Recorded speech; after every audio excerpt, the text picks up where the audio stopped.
Well, thank you so much for helping my project. Absolutely a pleasure. Could you say a little bit about yourself? So this is Tanu, and I'm a software engineer by profession, and I'm visiting Houston from London. What got you into software engineering? That was a good story. Like I wanted to do medicine, but it was just not the fate. I don't think my mindset was much more of an engineer. So it was good to be in this field. And now stuck there. I've been here for over 20 years and enjoyed it. I'm less blood in software engineering, I hope. Absolutely. And when mom actually had a surgery, and that was the first time I saw patients in the recovery per se in the hospital. I was pretty young, but after looking at it out, I felt relieved that I didn't do medicine. That was difficult to see. Wow. I think I'm not cut for that. Medicine is not my You're thing. like, I made the right choice. I made the right choice. Yes, it was more of a fate thing, but I think my fate directed me into the right direction instead. And so do you do coding? I did for the initial 5 years, no more. I don't code anymore. I do is more of a design and architecture. So currently a delivery architect, so I'm more onto the infrastructure, architecture, and those kind of things. We're talking about like web servers and database servers and load balancers and Yes, more like that, and more of the networking and setting up customers' connectivity to the cloud and doing the federation and those kind of things. The whole of the infrastructure side of things. like identity management and Yes. single sign-on and all that good stuff. All that stuff. Yeah. Wow. Well, I guess, did you know that NASA is planning to send astronauts back to the moon? Yes, because I just visited NASA yesterday. So that's where I read about your project, Artemis, and it's incredible. And I liked your idea of having that, for the kids or even for anybody to post the questions to the astronauts and things. So my daughter Alicia, she did post the questions there. So we hope to see some answers on that. But the idea was incredible, and the whole the NASA setup, we enjoyed it a lot. And it's whether humanity getting humans to the moon is something big. It's probably just too big to imagine. And once you start looking at and start reading, it starts to sink in the kind of things that go behind a program like this. Smallest of things that how the food will be, how to sustain life in space becomes more real once you see those in front of your eyes. So incredible experience at the NASA Center yesterday. Yeah. And it is kind of amazing the amount of planning. I mean, even every breath, what to do with the carbon dioxide that people exhale. What is going out, yeah. And then replenishing the oxygen that comes in. Yeah, it's like so many things to think about. And it helps you appreciate life on Earth much more. And appreciate the resources we have. We take things for granted. Once you start thinking about it's how much of nature has provided us. So it's incredible. But before visiting NASA yesterday, did you have any idea that we were planning to send astronauts back to the moon? Little bit, because if you would remember when you came to London, we talked about it, but I'm not a person who did the research or anything of sort, so it had faded away in my memory. And looking at that project mentioned there, it clicked my mind at that point. Yes, we had talked about it before. So yeah. Now, most of the people I talk to at coffee shops or at the mall or who get the lucky seat next to me in the plane. How do you find? Do they know? No. No, it comes as a big surprise, yes. Only about maybe 20%, I would say. I would imagine. It's like, I think probably the space enthusiasts who follow NASA more, or they would probably know. But yeah, I'm not the one of those. So Like, I'm on the totally the other spectrum. I was to take my kid to NASA, and I had not done that research to actually tell her and anything about NASA, so I just took her. So I'm really at the other end. So yeah, and I didn't knew anything apart from whatever we had discussed before, like the 5 minutes chat we had last time. Yeah. Now, my dad also took me to NASA whenever I was little. But back then we didn't have Space Center Houston. All those exhibits that you see there were actually scattered through the government facility. And people would just show up on the government facility and walk from building to building to see the exhibits. So it's a lot different than what it has changed a lot. It changed a lot. Yes. Oh. Yeah. This facility they have done really, really well, and especially to encourage. There are a few things which are like even the kids' space area makes you think about the way things have been put in place, and it's great. It's something entertaining as well as a bit of your eye-opening for everyone. It is great. Now, I've asked people also, what do you think about us going back to the moon? I've gotten answers from, we have so many problems here on Earth, why are we going to the moon? To, we've messed up the Earth, why mess up the moon too? To, we've wasted money on so many other things, why not do something inspirational like going back to the moon? And then other people are like, well, the future of humanity is in space and the moon's the next logical step. I mean, where do you kind of fall on that spectrum? If I'm being very, very honest, I'm more of utilizing our resources in terms of our funds and our space has not fascinated me. I'll be honest. It has not fascinated me as in terms of thinking about going to the moon as a big thing, or even the first mission, the Apollo being the big thing. It has never fascinated me.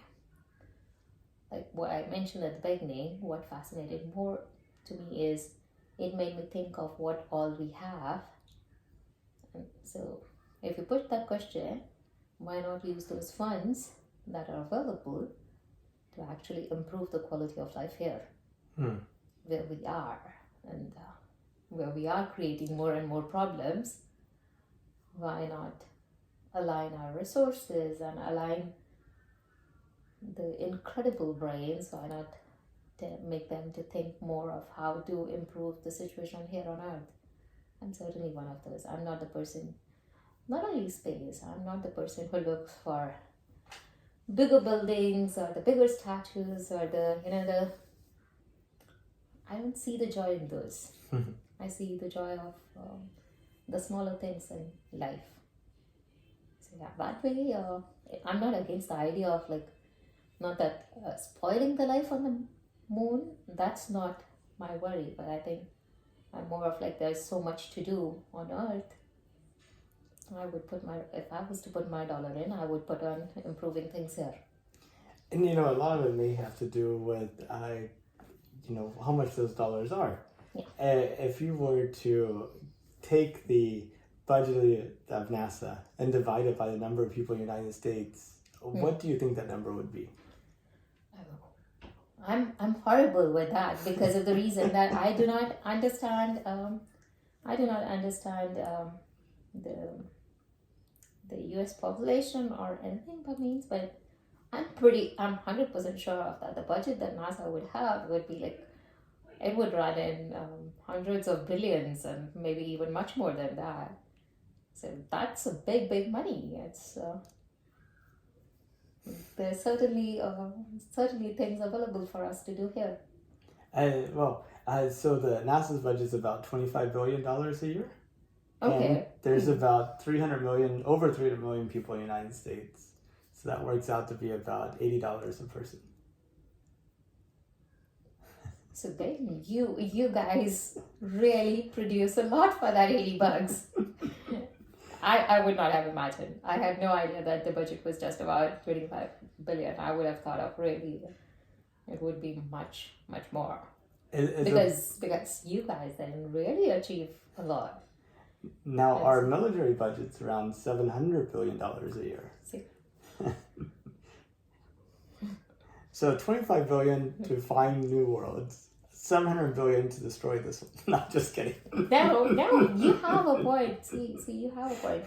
Even about 25 billion is not that big when it comes to the kind of work NASA does. And I never expected it to be that low. Honestly, I never expected it to be. Yeah. My expectation was certainly in hundreds of billions. I think that may be a kind of a gap that people have, Just because making people aware of this. the actual, Yeah. what we actually do spend, at least if you're going to be upset about it, be upset with the right numbers. Yeah, like, would people be upset about it? Probably no, because I would never say that I would be upset. It's more of my personal choice that I would. When you ask me the question, I would prefer to spend it here. But then I understand the thought, and I understand the curiosity people have towards space, and so it's a balance, right? Yeah. It's my personal choices somewhere here, but yeah, you cannot be upset about other people's choices. No. Oh, you can be. No, okay, I'm not the person who would ever be. So yeah, no, because so many people, even the youngsters, if you talk, ask any kid, I think space fascinates them the most, even without knowing exactly what the space is, and talk to any small child. So it's the curiosity is from inside our hearts, from all of us. It's just people like me start thinking around what we are seeing near us. We start thinking more about that, and then we curb that curiosity about the space at some point, right? When 25 billion is very justified.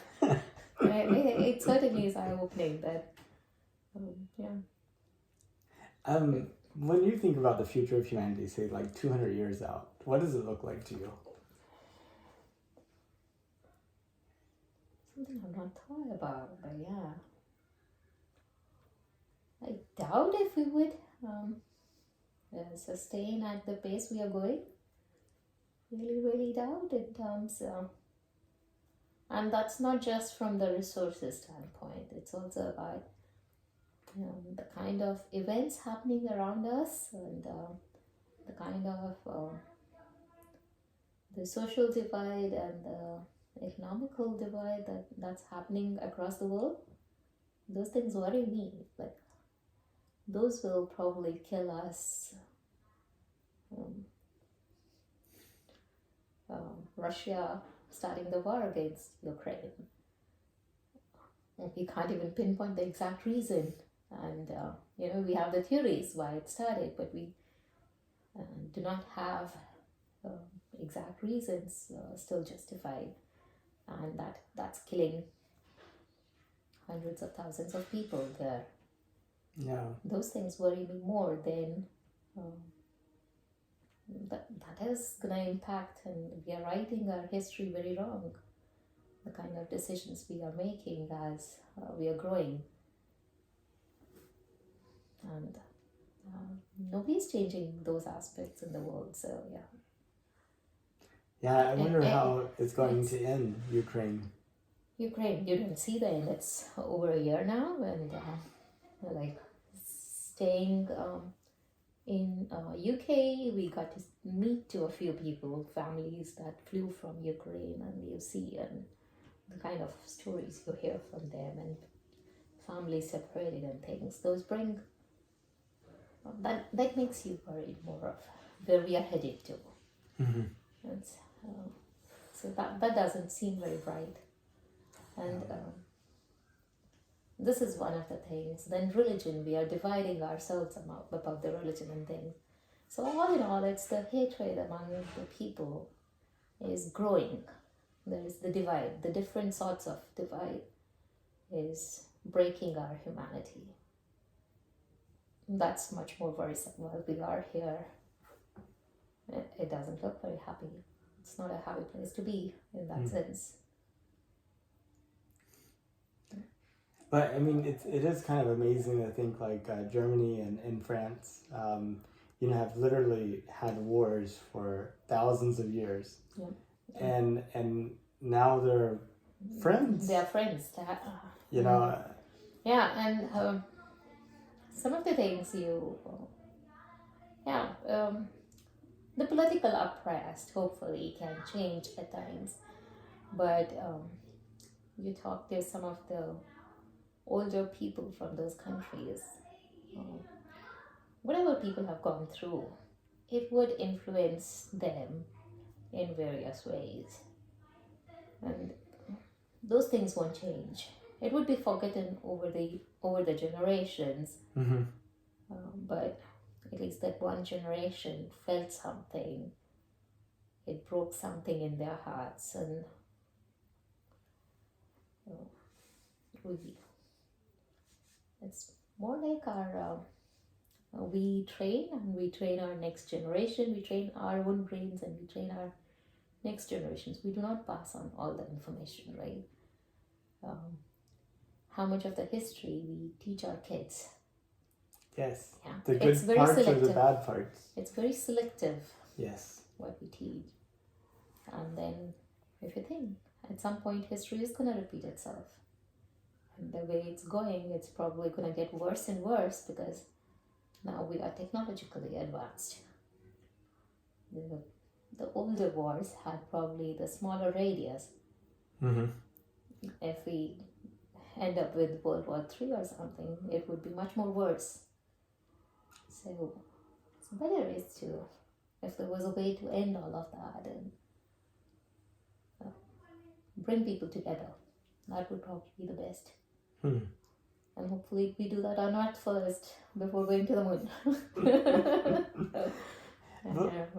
And maybe, it's hard to like redevelop all of society in place, but maybe it's easier to set up a new society someplace else, learn from it, and then take those lessons and reapply it to the Earth. So do you think, do you foresee like within the next 100 years or so, you're interviewing me, but the question to you, like, no, please. Do you foresee that in 100 years we would have homes on the moon?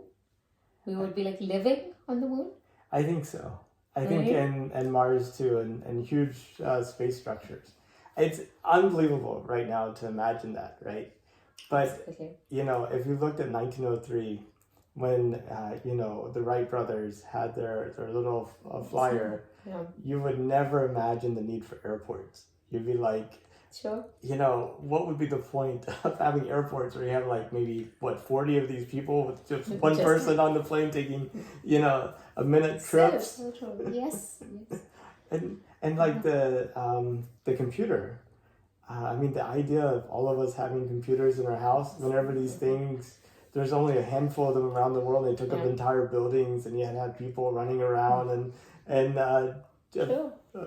just, and so what would be that technology for space?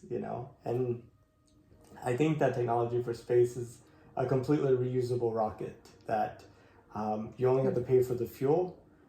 Because right now, whenever we launch rockets, some part of it gets thrown away. Yes. It has to be rebuilt. Yeah. And with the SpaceX Starship, they're planning to do a test flight next month. It's supposed to be 100% reusable rocket that can actually launch multiple times per day. And and they're planning to use it for point-to-point Earth travel. So like tomorrow, you're leaving in the evening to go back to England. It's going to take, 7-8 hours? 9 hours. 9 hours? Over 9 hours. 9 hours? They're telling me that it's going to be much lesser. They're saying you get there in 30 minutes. Wow. Could you imagine? That's something I would look forward to. I would really look forward to. No. That's something incredible to be able to have that. Totally reusable spacecrafts would be something incredible. And they're saying they could be profitable at the equivalent of a first-class airline ticket. So, a first-class airline ticket, I guess is $4,000 or $5,000 from here to London. Yeah. So, when you pay or $5,000 to shorten your trip to 30 minutes? Yes. That's something I'm.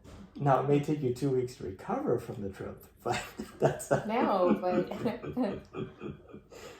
if you propose me something of that sort and have a trip to the moon, yes, any day. Yeah, the trip to the moon probably still take 3 days or so. That's still okay. Yeah. I would do that. You would do that. I would certainly do that. Even if it was, then it's the fascination, right? It's the, then it comes that, okay, a once in a lifetime thing that you want to do and you want to experience. Certainly, but and then you start thinking, which again is a new thought, building the societies on a different planet or a different moon, like the thing that certainly requires much more thinking and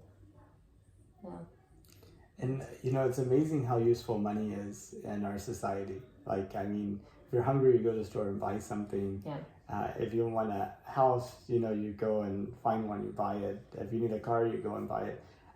My son went on a hiking trip for like a week. And,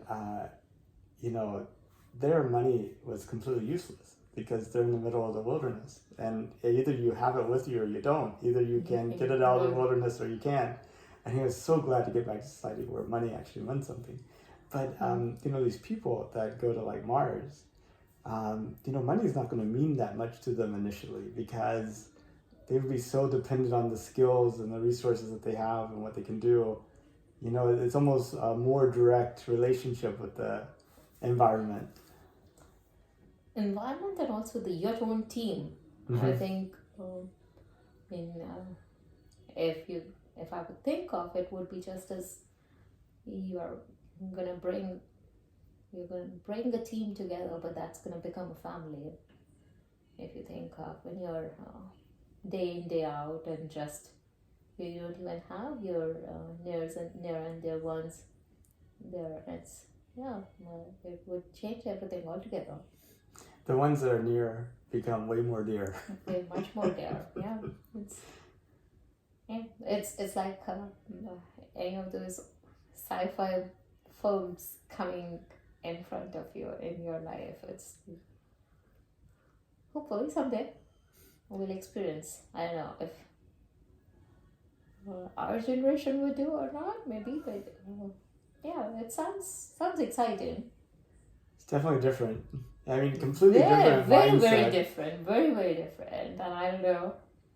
I don't know about you, but my mind is completely overwhelmed with saving for retirement, emergency. What's the size of your bank account? Do I have enough to cover like the hospital bills, pay the bills and stuff like that? I'm not thinking about, am I producing enough crops to feed me next year?